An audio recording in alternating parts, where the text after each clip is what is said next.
could you, or you can leave that on. First of all, I always give a little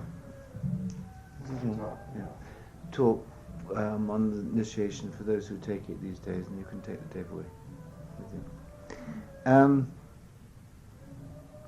Since I first was initiated, it's important that you understand this, by Suleiman Dedi as a sheikh in I can't remember, 77, something like that. At that point, it was considered that, or shall we say, Dedi was hopeful that I would initiate into the Mevlevi order. And to that extent, in a sense, when I give the initiation, it includes that initiation. But you can't really say that you're Mevlevi unless you're a practicing Muslim. And this is very subtle, and although you've heard me say this many, many times in different ways, it's important to understand it. How could I, last week, have the privilege to initiate a woman who's going to be a woman rabbi next year, an 82-year-old Jewish woman, another Jewish woman, and 2 Catholics? Could I initiate the Mevlevi? No. Because they would have to be practicing Muslims. But did Mevlana, Astaghfirullah, did Mevlana ever exclude anyone? No. Well, before I met Suleiman Dedi, the initiation I give now was given to me. So if you can imagine taking like a chalice containing something very beautiful and adding something which doesn't alter the quality to it, because then I was initiated Qadiri and Shadili and other things, which is kept being given to me as gifts, and I couldn't say no. But the initiation I give is not Mevlevi, but it is of Mevlana, because it is the way of Mevlana. And the other thing people to understand is the key to it is that Mevlana never said, come, come, whoever you are, wanderer, worshipper, lover, leaving. It doesn't matter. He didn't say that. But people think he did. It was said after he died, because he couldn't say it when he was alive, because he was born into a Muslim society, therefore he was a Muslim, because God dropped him there, right? If God wanted to drop him somewhere else, he would have dropped him somewhere else, but it was necessary then. So there's a key here. It was a dervish, after his death, who inscribed on his tombstone, come, come, whoever you are. Because how could he, in his own time, have said that? When he was dead, and in his coffin, okay, the Jews came by, the Muslims and the Christians all streamed by him, and Buddhists. But during his lifetime, right, that couldn't be totally understood, because already they'd killed Shamsi Tabriz out of jealousy. So there were politics. And the second key to it is the story, which you may or may not have heard, but I'll say it again for your little tape, and that is that when this man called David, his name was David Balak, and he was an American photographer, and I met him walking up Mont Blanc in Switzerland very many years ago, 20-something years ago, and I just met Suleiman Dedi, so it would have been about 1967 or 68. And he was going to take some photographs of Pierre Vilayat Khan's camp. He heard there were some funny hippies up there, and he was wandering around Europe with the camera. I said, what are you doing? And he said he was going to take these photographs of these hippies and things. And I said, but I'm there too. And so I invited him to come up, and I said, how much money have you got? I said. I had no time to say no. I wasn't channeling, it was direct, if you follow me, no separation in time. And I remember him saying £49, I think it was. It's a strange figure, because there's 49 gates or something up there, and so on. And I said, that's enough, go to Konya. And so he said, where's that? I said, in Turkey. And go and look after Suleiman Dedi, just what he needs, or something like this. And so he said, yes, he would. So he went down the mountain and again, and he went all the way to Konya. Later I got friendly with his mother, lived in San Rafael, who was a nurse. And he went there, and he went to look after Suleiman Dedi faithfully as a servant. And it was the perfect example of transference. I'm not being rude. It couldn't be a better example of Father Figure Anonymous. because he had no father, he died. And there was Dedi, the old man, with no son around. So he became a willing son to Dedi in a way. I mean, and he literally did everything.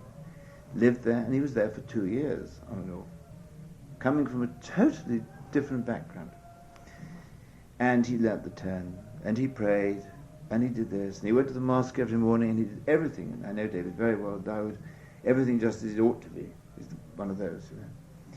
And after about 2 years, he got very, very bored. I mean, he really was freaked out. And if you lived in Konya, which is, I mean, there's so many mosques, they go off like shotguns every 2 minutes. You can never rest. Boom, boom, Allah, Allah, Allah, going off in all directions. And he comes from a deeply Christian background. And so he said to Dedi he needed to take a vacation. Was that all right? Very good idea, said Dedi. He thought he might go to Assisi to visit St. Francis. And so he went there. And when he was there, something happened to him, which is inexplicable to him, let's say the presence. And he was so embarrassed. Oh, imagine if you were him, not that you know him, but so embarrassed that there's he's working for this great sheikh that he's been in Konya with all the Allahs going off and everything, and nothing. Not even a whisper, not a sniff, not a whisker of light, nothing. You know, day after day, the prayers and the turn and the this, and knowing all the dervishes, absolutely no experience, nothing. So he goes to St. Francis and has this incredible experience of light, but eventually he plucks up courage and he returns to Dedi in Konya.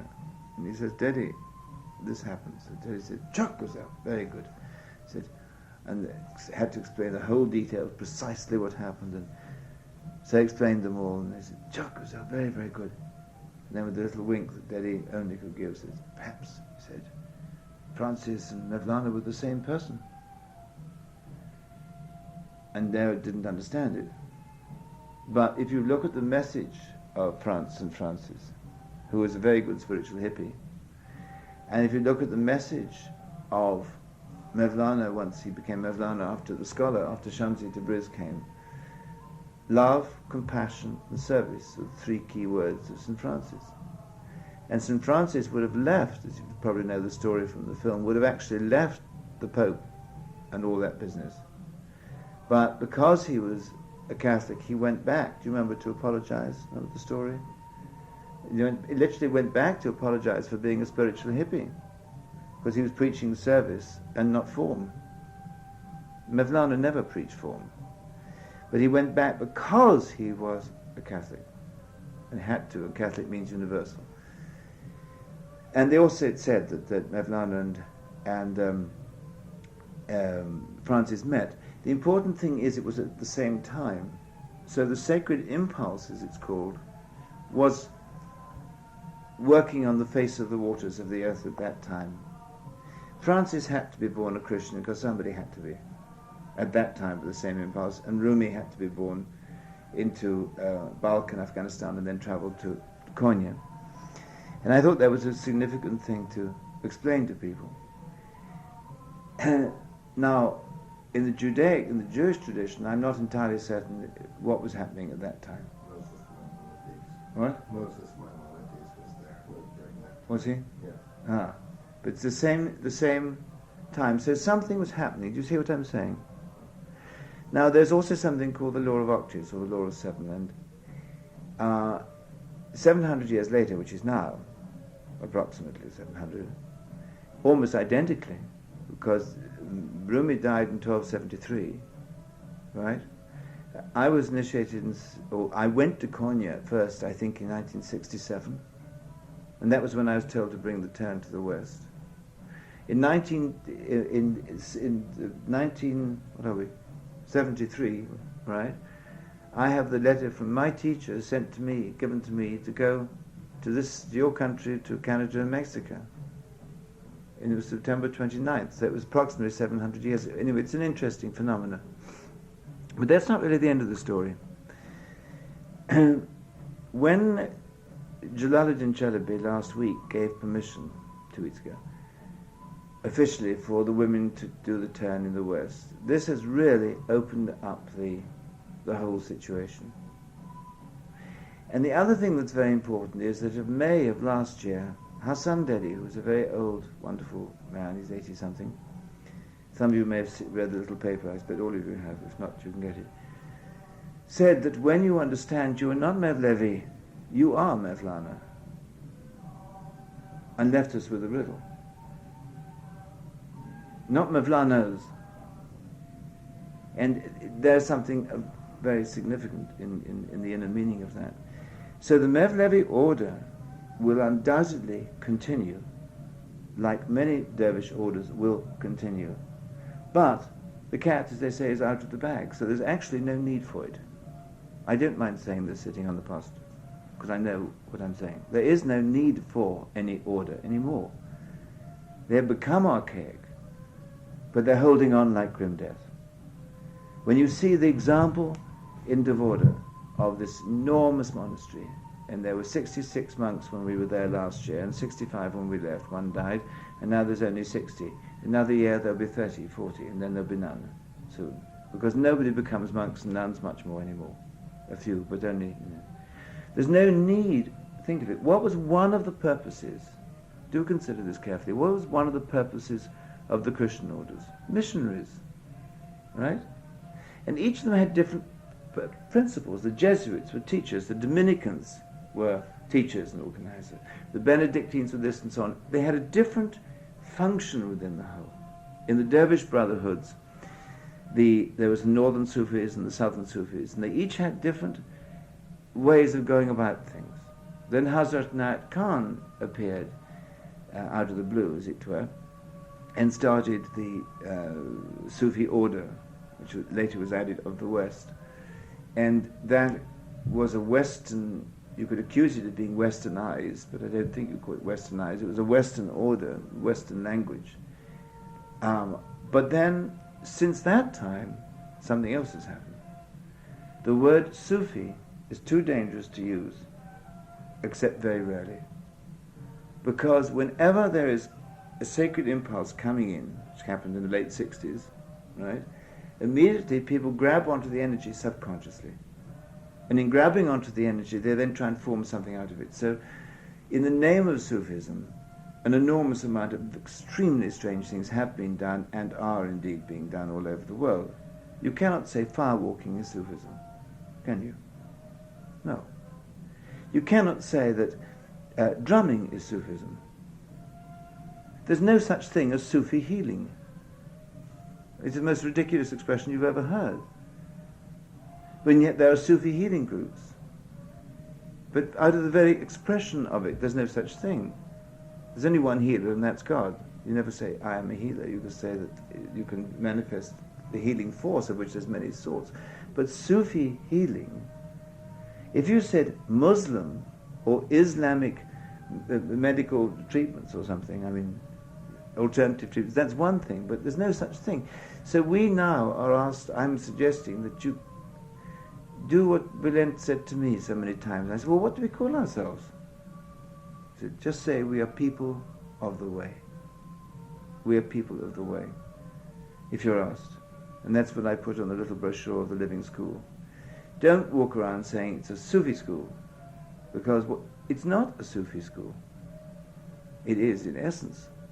But you cannot, in order not to offend Orthodox Muslims, say you are a Sufi. How can you?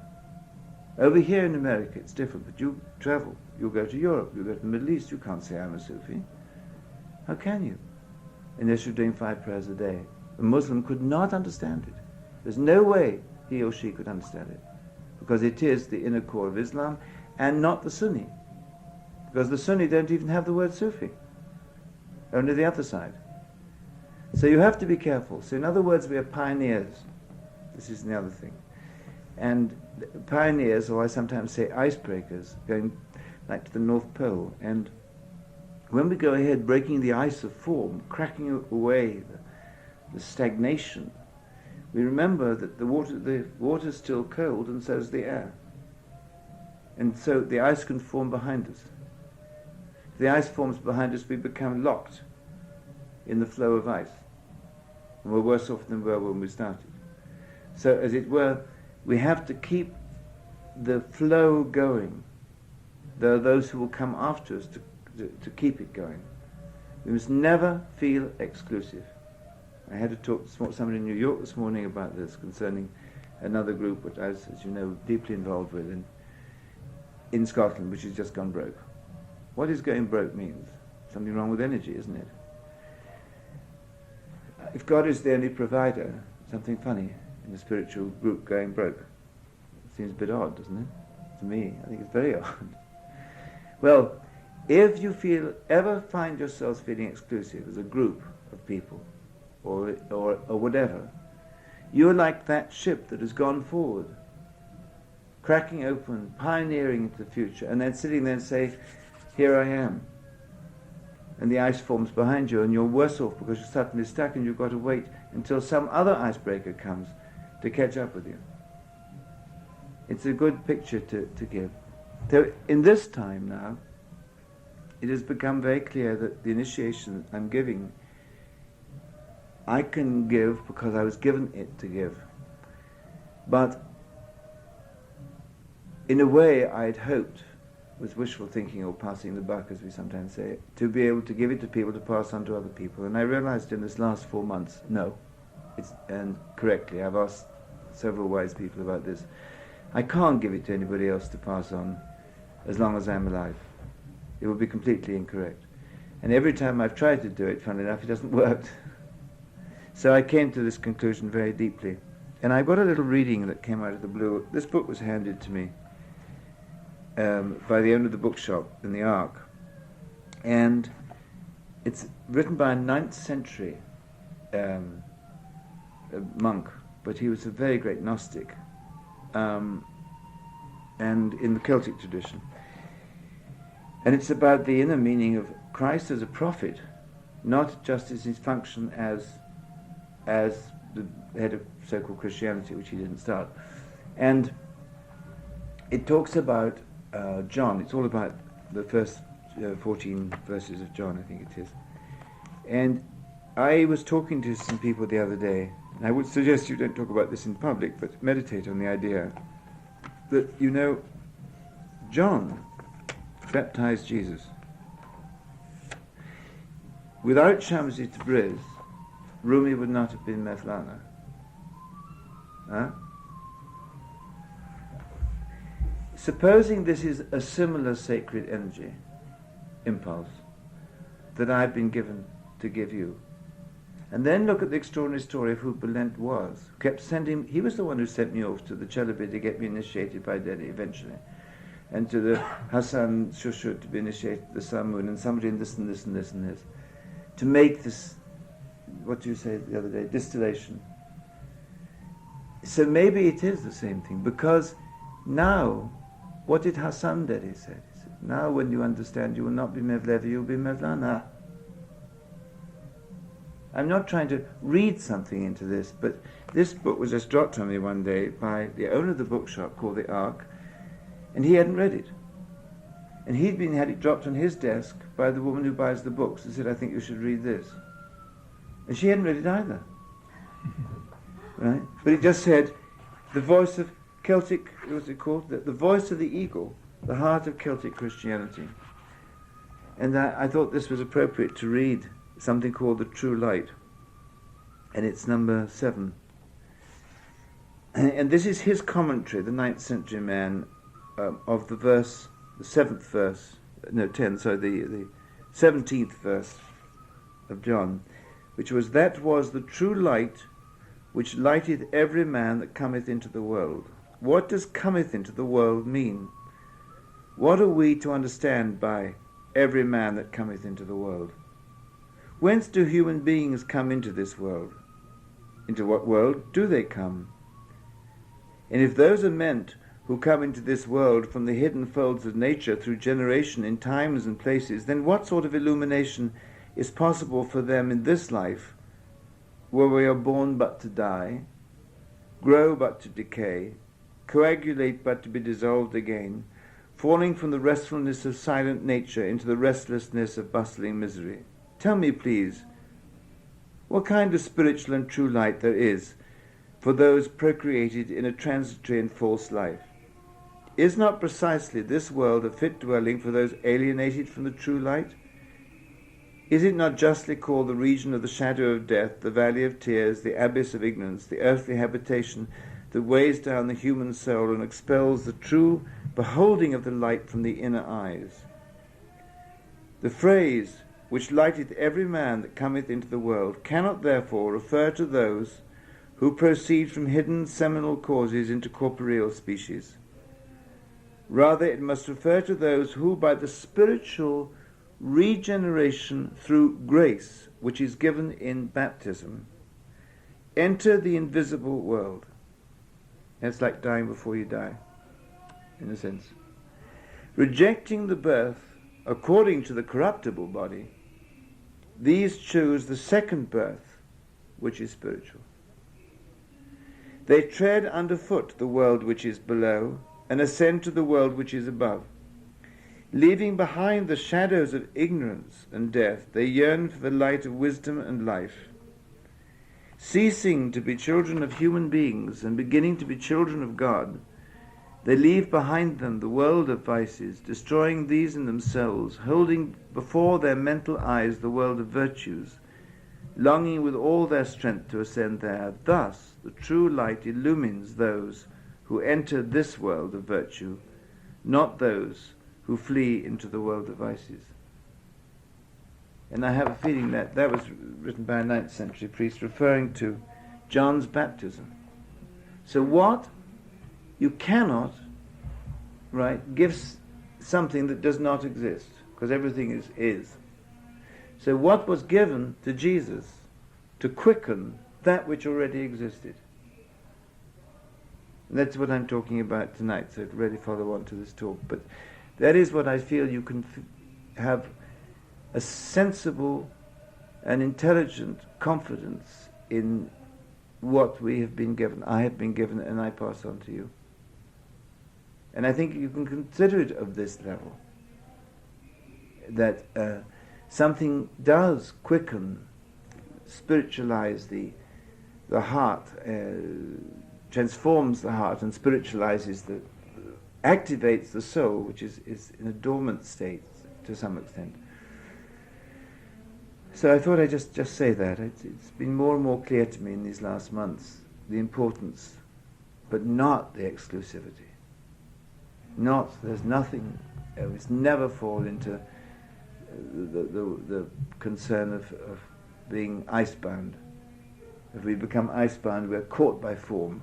And if we're caught by form, we're not, like Ibn Arabi said, like the wise man who follows no set form or belief, because he's wise unto himself. So, can you turn that?